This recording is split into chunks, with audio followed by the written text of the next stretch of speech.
Bismillahirrahmanirrahim. Assalamualaikum warahmatullahi wabarakatuh. Di kesempatan ini kita akan belajar ya. Kita bakal belajar bareng-bareng cara menentukan kerja dan kalor dari siklus Brighton ideal. Nah, di sini di siklus Brighton ideal yang lebih spesifik ya, di sini kita akan belajar cara menentukan kerja dan kalor. Kerja yang dihasilkan dan juga kerja yang diberikan atau dimasukkan ke dalam sistem, serta kalor yang masuk dan kalor yang keluar dari sistem. Nah, tentunya yang pertama adalah kita buat diagram ya, skema diagram dari siklus Brighton ideal. Jadi kira-kira seperti ini. Ini adalah kompresornya, kemudian di sini ada heat exchanger, ada turbin, terus ada heat exchanger yang kedua. Nah, di kompresor ini kerja dimasukkan atau di sini kita notasikan dengan W in. Berikutnya di turbin itu kerjanya dihasilkan atau dikeluarkan ya, atau di sini kita notasikan dengan W out. Berikutnya di heat exchanger, untuk heat exchanger yang sebelah atas di gambar ini itu kalornya dimasukkan, kalor masuk, sedangkan untuk heat exchanger yang di bawah ini kalor dikeluarkan. Kemudian di sini kita tandai nomor 1, 2, 3, 4 untuk menandai setiap keadaan. Nah, untuk itu di sini diperoleh 4 proses ya, yaitu 1 ke 2, kemudian 2 ke 3, 3 ke 4, dan 4 ke 1 sesuai dengan arah panahnya. Nah, untuk proses 1 ke 2 itu aliran fluida melalui kompresor. Nah, pada kompresor ini kerja dimasukkan. Nah, selain itu tidak ada aliran kalor, baik itu kalor yang masuk ataupun kalor yang keluar.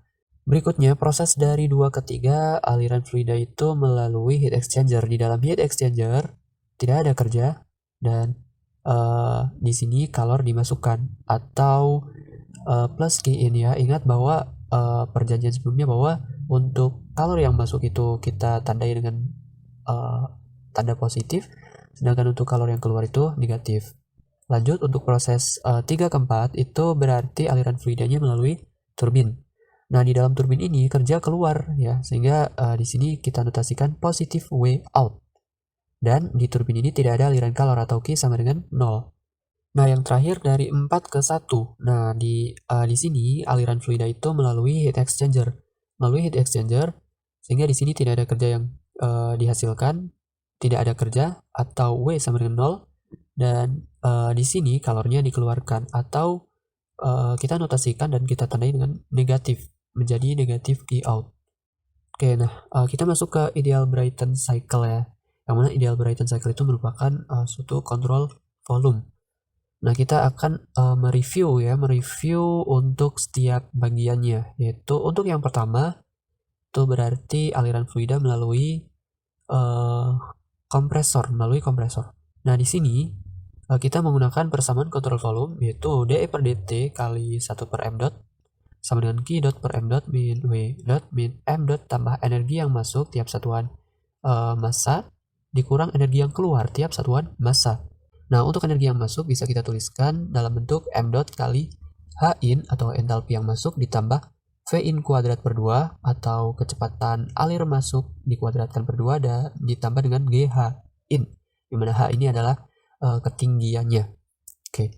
Sedangkan untuk energi yang keluar itu bisa kita tuliskan dalam bentuk m dot kali H out tambah V out kuadrat per 2 tambah GH out. Nah, di sini pada proses analisis kita saat ini, energi kinetiknya yaitu yang sebelumnya setengah mv kuadrat ya, di sini dalam bentuk V kuadrat per 2, dan juga energi potensialnya GH itu diabaikan ya, sehingga di sini hanya menyisakan entalpinya saja, yaitu entalpi yang masuk dan juga entalpi yang keluar. Sehingga di sini energi yang masuk sama dengan m dot kali H in, sedangkan untuk energi yang keluar sama dengan m dot kali H out. Nah, di sini dengan kita memasukkan nilai energi yang masuk dan energi yang keluar yang kita peroleh ini ke dalam persamaan, dan juga karena dE per dt sama dengan 0, karena ini merupakan sistem yang sifatnya steady state atau di sini tidak ada perubahan energi dalam suatu kontrol volume tiap satuan waktu ya, sehingga dE per dt sama dengan 0, dan kita masukkan nilainya sehingga akan diperoleh persamaan 0 sama dengan Q dot per m dot kurang W dot per m dot ditambah H in dikurang H out. Nah, di sini untuk proses dari 1 ke 2, proses dari 1 ke 2 itu kerja dimasukkan ya. Tidak ada aliran kalor sehingga Q dot per M dot bisa kita coret menjadi 0. Kemudian W dotnya itu adalah negatif W in atau kerja itu dimasukkan ya. Jadi kerja yang dimasukkan itu ditandai dengan tanda negatif. Kemudian untuk H in atau entalpi masukan itu adalah H1. Sedangkan H outnya adalah H2. Sehingga diperoleh 0 sama dengan W in dot per M dot tambah H1 min H2. Diperoleh untuk W in atau kerja masukan tiap satuan waktu, tiap satuan mass flow rate itu sama dengan H2 min H1. Atau perubahan entalpinya dari H1 ke H2. Nah, berikutnya kita masuk ke heat exchanger yaitu pada proses 2 ke 3. Nah, pada proses ini ya, tentu saja kita menggunakan persamaan kontrol volume yang sebelumnya sudah kita peroleh, yaitu 0 sama dengan Q dot per M dot dikurang W dot per M dot ditambah H in min H out ya. Nah, di sini untuk Q dot per M dot, Q dotnya atau aliran kalor ya, aliran kalor tiap satuan waktunya itu kalor yang masuk, maka di sini adalah Q in dot. Kemudian kerja yang dilakukan itu tidak ada sehingga bisa kita coret, kita gantikan dengan 0. Kemudian entalpi yang masuk adalah entalpi H2 dan entalpi yang keluar adalah entalpi yang pada keadaan 3. Dalam hal ini adalah entalpi spesifik ya, yang dinotasikan dengan H kecil. Nah, berikutnya di sini ya, dengan kita masukkan nilai-nilainya, yaitu Q in, H2, dan H3 ke dalam bersamaan, hasilnya adalah 0 sama dengan Q in dot per M dot ditambah H2 min H3. Sehingga diperoleh Q in dot ya, di sini ada titik di atasnya harusnya. Q in dot per M dot sama dengan H3 min H2.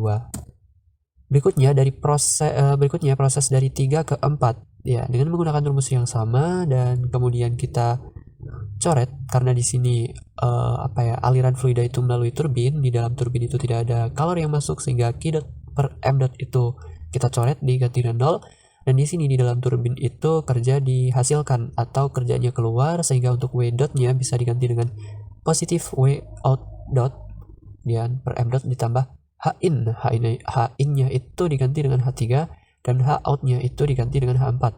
Nah, dengan kita masukkan nilai tersebut ke dalam bersamaan diperoleh 0 sama dengan negatif W out dot per M dot ditambah H3 min H4 ya. Sehingga diperoleh kerja output W dot ya, harusnya W out dot per M dot itu sama dengan H3 min H4. Oke, itu adalah kerja yang dihasilkan di dalam turbin ya. Nah, berikutnya proses dari 4 ke 1. Dari 4 ke 1 ini aliran fluida melalui heat exchanger yang kedua. Nah, di dalam heat exchanger yang kedua ini kalor itu dilepaskan ya, dengan menggunakan atau memanfaatkan persamaan yang sebelumnya sudah kita dapatkan ya, yang kita tuliskan dengan tinta ungu ini ya. Di sini kita peroleh untuk yang di dalam heat exchanger ini kalor dikeluarkan sehingga Q dot itu diganti dengan negatif Q out dot per M dot min W dot per M dot itu dihilangkan, kita coret diganti dengan 0 karena kerjanya itu tidak ada. Berikutnya H in atau entalpi yang masuk adalah H4 dan H out atau entalpi yang keluar adalah H1. Nah, dari sini diperoleh untuk persamaannya ya, persamaan ini menjadi 0 sama dengan negatif Q out dot per M dot ditambah H4 min H1. Hasilnya Q out dot per M dot sama dengan H4 min H1. Nah, dari sini maka kita sudah mendapatkan 4 nilai, yaitu W in dot per M dot, Q in dot per M dot, W out dot per M dot, dan Q out dot per M dot. Nah, di sini kita peroleh kerja yang diberikan ke sistemnya tiap satuan massa, kemudian ada kalor yang dimasukkan ke dalam sistem tiap satuan massa, kerja yang dihasilkan oleh turbin tiap satuan massa, dan kalor yang dilepaskan pada heat exchanger yang kedua tiap satuan massa. Oke, nah inilah yang kita peroleh ya, sehingga ya mungkin barangkali nanti ditanya untuk nilai W dot in-nya, W in dot-nya atau kerja yang dimasukkan tiap satuan waktu, atau dalam hal ini adalah power atau daya masukan, itu bisa kita hasilkan dari perkalian antara mass flow rate kalikan dengan perubahan entalpinya itu H2 min H1. Nah, kita bisa memberlakukan ke rumus-rumus berikutnya, itu untuk Q in, W out, dan Q out. Nah, mungkin sampai sini dulu ya untuk pembelajaran siklus Brighton ideal. Nantikan video-video berikutnya. Terima kasih. Wassalamualaikum warahmatullahi wabarakatuh.